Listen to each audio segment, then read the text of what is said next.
باقر عزاداری کرواتے تھے. آج کل وصیت تھی منام عزاداری کروانا. جب لوگ قربانی کے لیے منام میں اکٹھے ہوتے باقر رو کے کہتے اور جانوروں کو پانی پلا کے ذبح کرتے ہو ہمارے پیاسے ہمارے.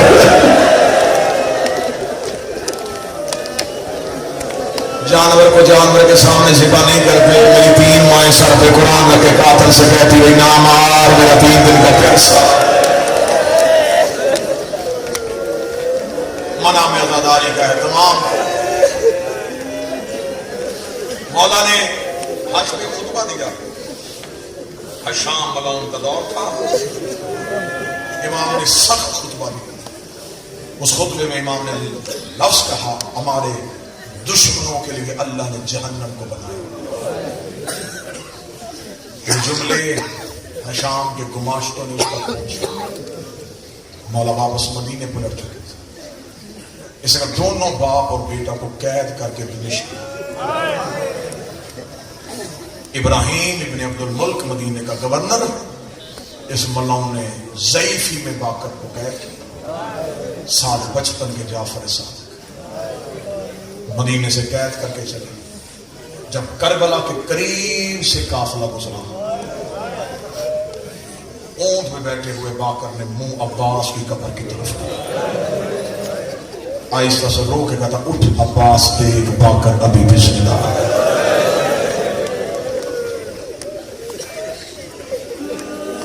شام کے صدر دروازے میں پہنچے. یہ ملعون حشام کو ملنے کے لیے غیر ملکی وفد آیا. انہوں نے کہا تھوڑی دیر رکو ابھی قیدی دربار میں نہیں جا سکتے. ابھی غیر ملکی وفد بیٹھے. کتابیں کہتے صرف 3 گھنٹے کا توقف تھا. 3 گھنٹے صرف جناب باقر روتے گئے.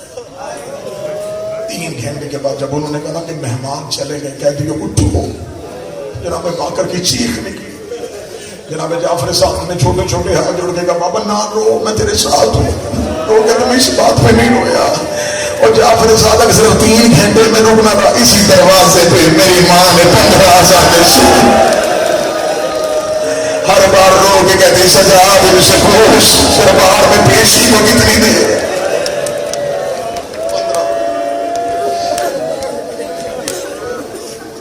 شام قید رہے دونوں باپ اور بیٹا. واپس مدینے پہنچے بس ختم. اس ملعون نے دردناک طریقے سے زہر دی. میں صرف زہر پڑھوں نا سرکار ہر بندے کو پوچھتا. کسی امام کو انگوروں میں کسی کو دودھ میں. یہ وہ غریب ہے باقر جسے شام کے زندان کھا گئے تھے. زنجیروں نے جس کا جسم ختم کر دیا تھا. بابے کی عزاداری میں رو رو کے جس کی آنکھوں کی بیماری چلی گئی تھی. ان ملعونوں نے باقر کو زہر کیسے دی؟ انہوں نے زین پہ زہر رکھی. جناب باقر کو زبردستی اس گھوڑے پہ سوار کروایا گیا. میرا امام صادق رو کے کہتا میرے بابے کے جسم میں زہر ایسے گئی بابے کے ہاتھ سے خون آنا شروع ہو گیا. بابے کے پاؤں کے تلوے پھٹ گئے. بابے کی آنکھوں سے لہو شروع ہو گیا. روتے ہوئے باقر کو لے کے امام گھر آئے. امام نے بستر بنایا. جناب جعفر صادق نے روتے روتے اپنا سر بابے کے سینے پہ رکھا. جناب باقر کی آواز جعفر کیوں رو رہا ہے؟ رو کے کہا بابا زہر کی شدت زیادہ ہے. میں کوشش کر رہا ہوں. اولاد ہوتی ہے باپ کے لیے ٹھنڈک. میں کوشش کر رہا ہوں میں اپنا سر تیرے سینے پہ رکھوں تاکہ میرے سر کی وجہ سے تجھے سکون آئے. اتنا چمڑا کہنا تھا. جناب باقر تڑپ کے اٹھے. جناب صادق کی والے بابا زہر کی شدت زیادہ ہو گئی. میرے کی آواز ہے تم نے بیٹے ہو کے میرے سینے پہ سر رکھا.